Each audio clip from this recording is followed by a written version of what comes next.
Left lens में आपका स्वागत है।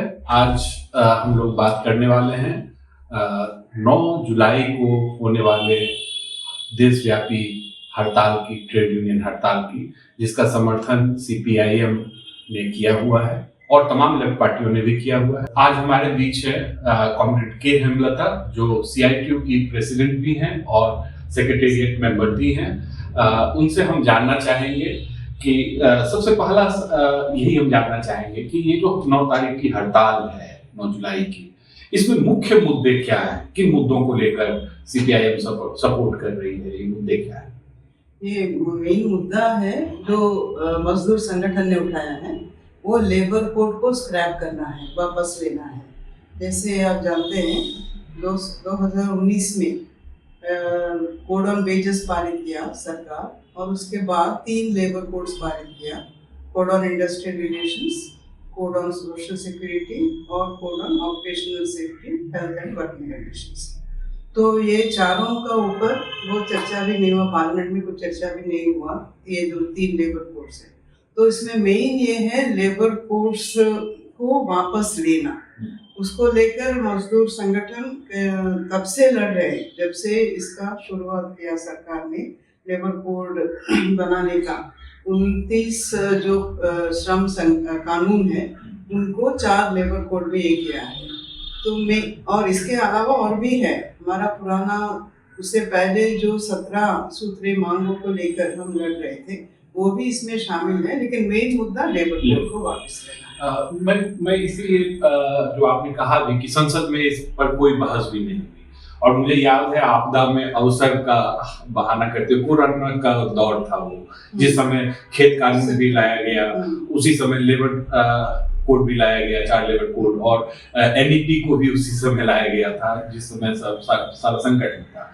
तो मैं ये जानना चाहता हूँ आम लोगों के समझने के अर्थ में कि आखिर ये लेबर कोड से उन मजदूरों का क्या नुकसान होना है जो अभी ला रही है सरकार। जो सबसे बड़ा नुकसान है, जो मजदूरों का मांग को पूरा करने का, और जो भी कानून है उसको अगर लागू भी होना है तो वो लड़ने से ही होता है। हमारा देश में बहुत सारा कानून है, लेकिन बहुत सारा कानून लागू नहीं होता है। तो वो कानून बनाने के लिए लड़ना पड़ता है और कानून को लागू करवाने के लिए भी लड़ना पड़ता है, और वो लड़ने के लिए संगठन का जरूरी होता है। तो ये मेन जो लेबर कोड्स में, जो कोड ऑन इंडस्ट्रियल रिलेशंस में, संगठन बनाना ही बहुत दिक्कत हो जाएगा, मुश्किल हो जाएगा, और उसके बाद संगठन के माध्यम से संघर्ष करना और खास करके हड़ताल में जाना लगभग असंभव हो जाएगा। तो जब संगठन नहीं है और लड़ नहीं सकते हैं, तो जितना भी कानून हो उसका कोई मतलब नहीं होता है। तो ये मेन उनका एक, आज जो भी मजदूर पाया है वो लड़के ही पाया है। न्यूनतम वेतन हो या बोनस हो या डीए हो या छुट्टियां हो, ये सारा 8 घंटे का काम हो, ये सारा लड़कर के पाए हैं। तो अभी अगर वो संगठन नहीं होगा तो इसका मतलब है कि मजदूरों को एक मतलब बोल सकते हैं कि उनको बंधुआ मजदूर आर्म कर देना, उनका हथियार करना, उनका जो भी एकमात्र हथियार है उनका हाथ में, उसको छीन लेना और उनका अधिकार को पूरा खत्म करना। और ये सिर्फ बड़ा बड़ा पूंजीपतियों का फायदा के लिए ही है। बिल्कुल सही। मतलब जो आपने कहा कि एक संगठन जरूरी है, एक अपने अधिकार के लिए लड़ने के लिए यूनियन जरूरी है। तो ये लेबर कोड संगठित क्षेत्र पर एक सीधा हमला है, अगर हम उस रूप में देखें। लेकिन दूसरी तरफ 90% से ज्यादा जो लेबर है, मजदूर हैं, वो असंगठित क्षेत्र में है।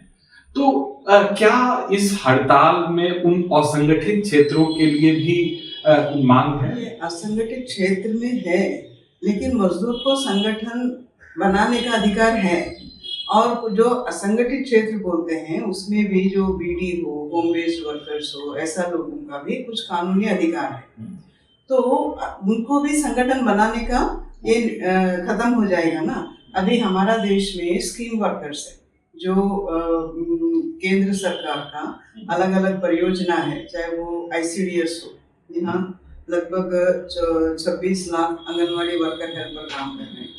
आशा है 10 लाख से ज़्यादा आशा काम कर रहे हैं जो नेशनल हेल्थ मिशन में, और वैसे ही मिड डे मील जो प्रोग्राम है वहाँ भी 26 लाख से ज़्यादा काम कर रहे हैं मिड डे मील वर्कर्स। ये सारा महिला है। वो तो उनको तो कम से कम मजदूर का दर्जा भी नहीं है, सरकार नहीं मानता है कि वो मजदूर है, तो असंगठित क्षेत्र में भी नहीं है। ऐसा तो सरकार का डिपार्टमेंट में काम करते हैं तो संगठित भी नहीं बोल सकते हैं, स्कीम वर्कर्स बोलते हैं। लेकिन उनका जो अभी कुछ उनका जो सरकार मानदेय बोलता है उसमें बढ़ोतरी हुआ, कुछ जगह में छुट्टी मिला, कुछ जगह में मैटरनिटी लीव मिला, पेड मैटरनिटी लीव। तो ये सारा जो है वो लड़कर ही पाए हैं, संगठन बना के लड़कर पाए हैं। तो अभी ऐसा और भी बहुत है अलग अलग क्षेत्र में। तो जब ये संगठन बनाने का अधिकारी नहीं होगा तो उनका भी ये कुछ नहीं होगा।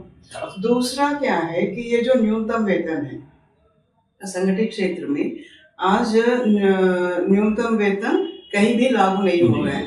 तो न्यूनतम वेतन का मांग हम 26,000 कर रहे हैं, जो बहुत सालों से कर रहे हैं। अभी तो उससे बढ़ाना चाहिए लेकिन बढ़ाया नहीं है। तो वो 26,000 का न्यूनतम वेतन इन सभी मजदूरों को वो एप्लीकेबल है। तो वैसे ही जो कॉन्ट्रैक्टराइजेशन है, आज का दिन में परमानेंट वर्क कम होता जा रहा है। इवन संगठित क्षेत्र में भी परमानेंट वर्कर्स का संख्या घटता जा रहा है। ऐसा है कि कुछ एस्टेब्लिशमेंट में एक भी परमानेंट वर्कर नहीं है। सारा काम कॉन्ट्रैक्ट वर्कर्स, कैजुअल वर्कर्स या अलग अलग नाम दे रहे हैं, temporary workers, fixed term employees और अप्रेंटिस, ट्रेनीज, ये सारे इसमें लेबर कोड में है। ये सारे ये है। और पहले भी था, लेकिन ये जो फिक्स्ड टर्म एम्प्लॉयमेंट वगैरह है उसको यहाँ एक इसमें शामिल कर दिया, मतलब एक लीगल ये हो जाएगा एंटाइटलमेंट।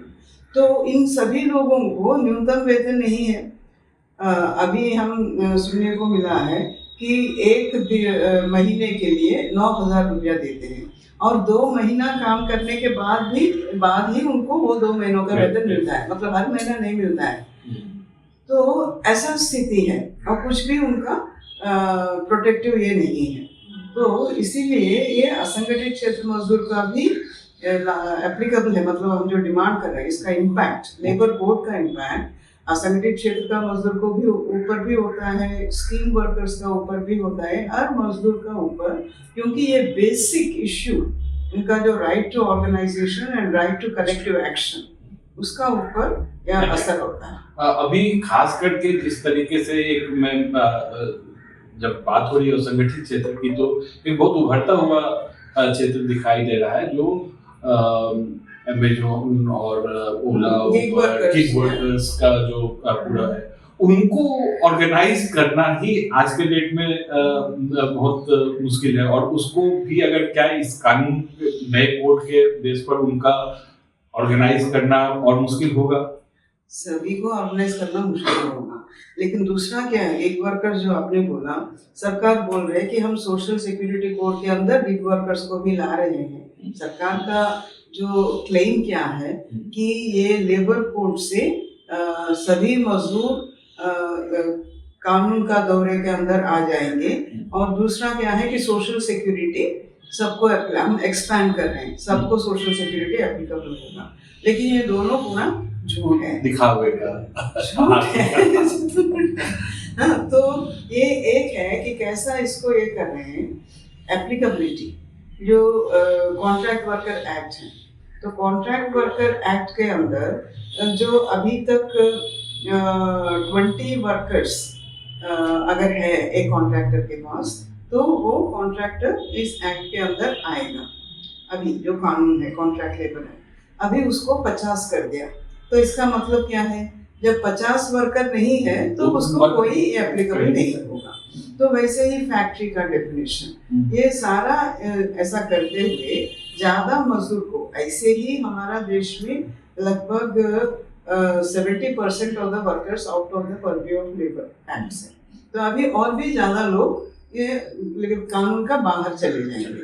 तो ये यूनिवर्सैलिटी कुछ नहीं है। सोशल सिक्योरिटी भी, जो सोशल सिक्योरिटी कोड बनाया उसमें कुछ भी स्पेसिफिक ये नहीं है प्रोविजंस कि कौन क्या सोशल सिक्योरिटी दिया जाएगा, उसका कोई नहीं है। और आज का दिन में अलग अलग सेक्टर्स के लिए अलग अलग एक्ट्स है। बीडी का मजदूर है, बीडी मजदूर के लिए अलग सा एक्ट है। माइंस मजदूर है, मतलब नॉन कोल माइंस का, उनके लिए अलग सा एक्ट है। तो उनका जो स्पेसिफिक कंडीशंस है उसको ध्यान में रखते हुए उनके लिए स्पेसिफिक प्रोविजंस है। और उसको फंडिंग के लिए सेस का भी ये किया गया है। अभी जीएसटी के बाद ये सारा सेस खत्म हो गया है, तो उनका फंड कोई नहीं है। और सोशल सिक्योरिटी कोड में कोई फंड का प्रोविजन नहीं है। तो क्या एप्लीकेबल होगा उसका कोई ये नहीं है, जिक्र नहीं है। फंड कैसा होगा उसका कोई ये नहीं है। तो सोशल सिक्योरिटी पूरा अनसर्टन है।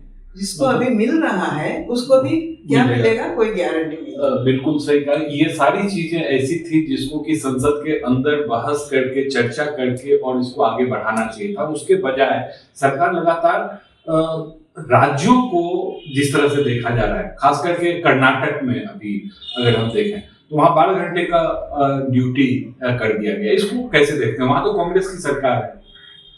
कांग्रेस सरकार हो या बाकी अलग अलग रीजनल पार्टीज का सरकार हो, इस मामले के ऊपर उनका कोई दूसरा ये नहीं है। सिर्फ लेफ्ट का ये है, जहाँ केरला में उन्होंने सरकार ने बताया कि इसको हम नोटिफाई लागू नहीं करेंगे, कोई भी एंटी वर्कर प्रोविजन बना के हम इसको नोटिफाई नहीं करेंगे। लेकिन बाकी जगह में आज का दिन में जो ईज ऑफ डूइंग बिजनेस, वो सारे स्टेट्स तो कम्पीट कर रहे हैं विदेशी पूंजी और हमारा देश का पूंजी अट्रैक्ट करने के लिए, मतलब उस बहाने पे, अट्रैक्ट करने का बहाने पे, और अट्रैक्ट करने से इन्वेस्टमेंट आएगा तो जॉब्स मिलेगा। तो ये जो एक लालच जैसा यूथ को ये करते हुए उसको इम्प्लीमेंट करने का कोशिश कर रहे हैं। तो वही है कि अगर काम का घंटा बढ़ाया दिया जाएगा तो इन्वेस्टमेंट आएगा, लेबर लॉस को अप्लाई नहीं करेंगे तो इन्वेस्टमेंट आएगा, काम ये सारा जो है ईज ऑफ डूइंग बिजनेस, जिसके एक्चुअली क्या है कि इन्वेस्टमेंट तो ऐसा नहीं आ रहे, प्राइवेट इन्वेस्टमेंट ऐसा नहीं आएगा, ये तो एस्टैब्लिश्ड है। जब उनका मार्केट बढ़ेगा तभी कोई इन्वेस्ट करेगा। प्राइवेट जो कॉर्पोरेट्स है या प्राइवेट इन्वेस्टमेंट वो तो प्रॉफिट के लिए करते हैं। तो जब मार्केट नहीं है, लोगों के पास खरीदने का क्षमता नहीं है, तो इन्वेस्टमेंट इसीलिए नहीं आ रहे। आप अभी सरकार लाखों करोड़ों रुपया अलग अलग रूप में इंसेंटिव्स दे रहे हैं, कहीं प्रोडक्शन लिंक्ड इंसेंटिव, कहीं एम्प्लॉयमेंट लिंक्ड इंसेंटिव, ऐसा करके। और एक्चुअली जो ट्रेनीज अभी इंटर्न्स के नाम पे, इंटर्न्स के नाम पे ये क्या है, और वो इंटर्न्स का जो स्कॉलरशिप है, जो स्टाइपेंड है, वो सरकार दे रही है। मतलब जो मालिक को देना है उसको सरकार पब्लिक पैसा को उनका ऊपर खर्च कर रहे हैं। तो ऐसा ये लाखों करोड़ों रुपया for the benefit of the big corporates, that is the aim of this. But इससे कुछ एम्प्लॉयमेंट नहीं बढ़ेगा, या जो एग्जिस्टिंग वर्कर्स है उनका कंडीशंस कोई इम्प्रूव नहीं होगा, बल्कि जो अनसर्टेन प्रिकेरियस जॉब होते हैं, नॉन परमानेंट एम्प्लॉयमेंट, वो बढ़ता जाएगा और रियल वेजेस कम होता जा रहा है। तो हैव और हैव नॉट का जो मजदूरों का हिस्सा जो है वो लगातार इससे घट रहा है। जब इतना सीरियस ये चल रहा हो, सारे ट्रेड यूनियन इकट्ठा है, मैक्सिमम बीएमएस, फिर क्या वो मजदूरों को छोड़कर सिर्फ वैचारिक आधार पर वो लगा हुआ है, या उसका कुछ और उसकी राजनीति वैचारिक आधार पर ही बोल सकते हैं, क्योंकि बीएमएस 2009 से लेकर 2015 तक ये जॉइंट ट्रेड यूनियन मूवमेंट में था। जो मंच बना हुआ था उस समय इंटर भी था, बीएमएस भी था, और बाकी जो सीआईटी आईटीसी वगैरह ये सारे ट्रेड यूनियंस भी थे। तो जब 2014 में ये सरकार आया, ये जो बेसिक मैं जो 17 मांग का बात कर रही हूँ, उसमें ये सारा मांग जो चार्टर ऑफ डिमांड्स बनाने में बीएमएस भी उसमें अच्छा था। हिस्सा था। मतलब कॉन्ट्रैक्टराइजेशन का अगेंस्ट, प्राइवेटाइजेशन का अगेंस्ट, मिनिमम वेजेस, ये सारा मांग सभी का एक ही राय था।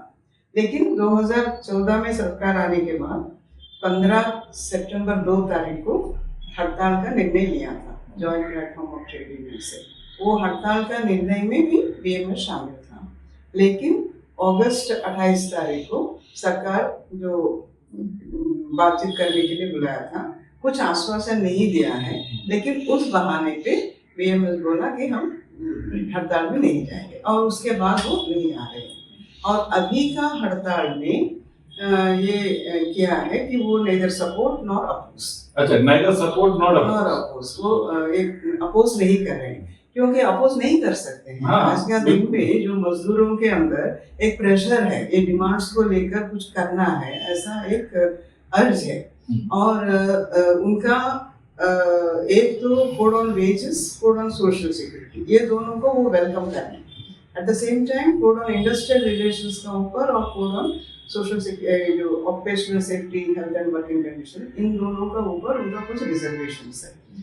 तो वो डिमांड कर रहे हैं कि ये दोनों को आप लागू करो, लेकिन उसका ऊपर आप नहीं लाना है। लेकिन अभी जो कैंपेन, पहले तो मई 20 तारीख का था हड़ताल, मार्च 18 तारीख को कन्वेंशन हुआ और वहां से ये निर्णय लिया, तब से जाकर कैंपेन चल रहा है। बीच में ये पहलगांव का जो इसको लेकर उसको डिफर किया है, रीशेड्यूल किया है। तो अभी फिर से कैंपेन चल रहा है और एक अच्छा रिस्पॉन्स मिल रहा है। तो ऑलरेडी बहुत सारा ट्रेड यूनियंस, हजारों ट्रेड यूनियंस स्ट्राइक नोटिस भी दे दिया है और जॉइंट कन्वेंशंस भी हो रहा है और उसको लेकर बड़ा पैमाने पर कैंपेन हो रहा है। तो रिस्पॉन्स अच्छा है। तो अगर उसको विरोध करेंगे तो नेचुरली आइसोलेशन में जाएंगे। तो इसीलिए शायद किसानों के आंदोलन के जरिए उन्होंने अपने जो कानून थे, खेत कानून जो था, उसको वापस करवाया। उस समय मजदूर आंदोलन उनके साथ था, पूरी तरह से आंदोलन में साथ था। क्या इस मजदूर आंदोलन में किसानों का सहयोग मिल रहा है, उनका समर्थन मिल रहा है? हाँ, मिल रहा है। तब से, मतलब जब कृषि कानून के खिलाफ संयुक्त किसान मोर्चे के नेतृत्व में किसान लड़ रहे थे, जॉइंट ट्रेड यूनियन प्लेटफॉर्म भी उनको लगातार समर्थन किया। और उसी टाइम से पहले सॉलिडारिटी था, बाद में सिंक्रोनाइज करते हुए प्रोग्राम लिया है दोनों मंच, और उसके बाद सॉलिडारिटी मतलब जॉइंट ये भी लिया है। तो ये जो 17 पॉइंट चार्टर ऑफ डिमांड्स मैंने बोला, उसमें किसानों का मिनिमम सपोर्ट प्राइस का भी मांग है, उसमें इंक्लूडेड है। और वैसे ही मनरेगा को एक्सपैंड करने के लिए जो एग्रीकल्चरल वर्कर्स का जो मांग है वो भी है। तो और इतना ही नहीं, हेल्थ का, एजुकेशन का, प्राइसेस का, ये सारा, मतलब ये मांग पत्र जो है वो सिर्फ मजदूरों का ही नहीं, सभी तबकों का, मतलब जो मेहनत का श्लोक है हमारा देश का, सभी का है। तो इसीलिए किसानों का भी समर्थन मिला। जब मई 20 तारीख का निर्णय लिया था, तभी संयुक्त किसान मोर्चा ने बोला कि हम भी उसका समर्थन करेंगे और जिला स्तर पर और लोकल लेवल पे, ग्रास रूट लेवल पे मोबिलाइजेशन करेंगे, मतलब फिजिकल सॉलिडारिटी, सिर्फ स्टेटमेंट नहीं, समर्थन करेंगे। अभी जब हम उसको चेंज किया डेट, फिर से वो लोग बोला है कि हम उसका मोबिलाइजेशन करके समर्थन करेंगे। तो एक ऐसा वातावरण अभी बन रहा है, जो हमारा देश का जो प्रोडक्टिव फोर्सेस है, जो हमारा देश का उत्पादक वर्ग है, तो दोनों का एकता धीरे धीरे, हाँ, एक दूसरे का एकता धीरे धीरे आगे बढ़ रहा है। तो हम उसको और भी मजबूत करने का भी कोशिश कर रहे हैं। बहुत बहुत धन्यवाद कॉमरेड, आपने आकर विस्तार से यहाँ हमें बताया। आपका ये हड़ताल सफल हो, इसी